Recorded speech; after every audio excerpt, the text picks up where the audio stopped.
Is that the truth? Sure, everything she said is absolutely true. I just want to say thank you. It's wonderful to be here again at the Victoria PGI. And two things that happened to me today. I was really hoping to get changed into a nice outfit. However, and a really nice top. If you were at the wonderful event at the Belfry last night, I thought I'd packed it. In fact, I only packed the skirt. So it wouldn't really go very well with the golf shirt, so I've eschewed it. Then I'm writing away on the poem, la la la, and it's all going so well. And then I try to print it, and the printer works, but it doesn't have any ink, unless you can read invisible ink. However, Brian from Literacy Victoria is our superhero tonight. He knows about hard drives and that other stuff you were trying to tell me about that it sounded like, well, Mandarin to me. And literacy is a lot like learning another language, I think. So he's got it on a computer for me. Brian, can you bring it here? Absolutely. Or are you just enjoying it yourself, privately? Okay. So the easiest way to scroll it, of course, if you keep your pointer on that little... my pointer? And then click that button. I don't have a pointer. No. I should have a joke for that, but I don't. Maybe that was it. Okay, the pointer. So if I do this, it will... No, you hit the or here, sorry, that's your left mouse click right there. And if the pointer falls off that little arrow, you'll have to put it back on. This. I'm going to be sitting right here. Yeah, this is going to be wonderful. Yeah. All right, here we go. Brian is with us. I'm calling, I can't believe I'm calling the poem this after all of that, but it's called We Find Our Way. Oh, here it is. And this is dedicated to the late, great, elegant Victoria poet P.K. Page, who died this past winter at the age of 93. I knew her for 25 of those years, and she had a marvelous sense of fun.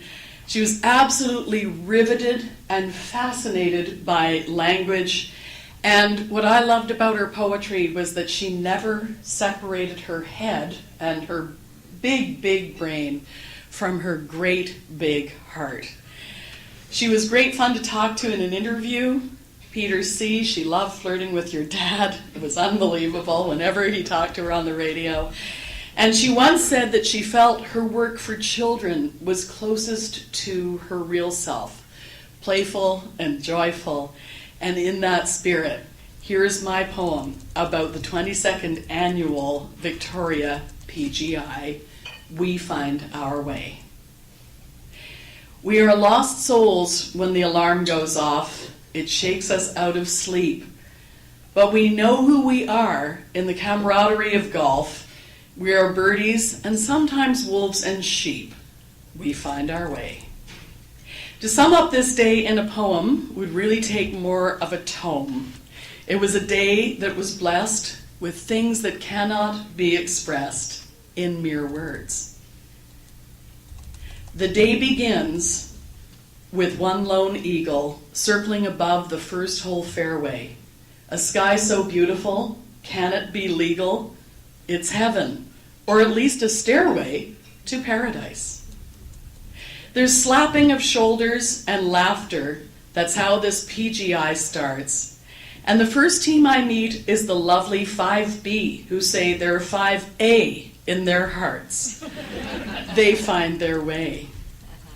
And then there's Tom of the famous Black Donnellys, who are from Ontario, Lucan.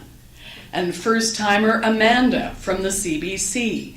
And if she can play golf, surely you can. And you do. A guy asks me if I've pre-written my poem, and I say, no, never, I'm going commando. I'm sure that you are, he says, that little gnome, and adds, but what I want to know about is the poem, cheeky devil. It was Peter C., and he's a real Gzowski, a true chip off the old block. That sense of humor, so much like his dad's, to genetics, up to it, I chalk. He keeps the faith. There are heavy metal underpinnings from Team Iron Maiden. They seem to get over each hurdle. Their glasses are silver, and so are their purses. One of them says, "You should see my girdle." And I'm okay just imagining it. The Iron Maidens are dressed to the nines. They live by a very firm motto. Better to look good than to play good. Either that or let's go get blotto. And I'll take the latter. There's Team 13. Do they have a name? Dave, Heather, Al, and Eileen. They think it over and then they exclaim, well, how about the love machine? And that's a foursome. Okay. I asked Team 17 how their game is going, the team named the Boys in Blue. The answer, it's going extremely well. We might have some splaining to do. Take it to the judge.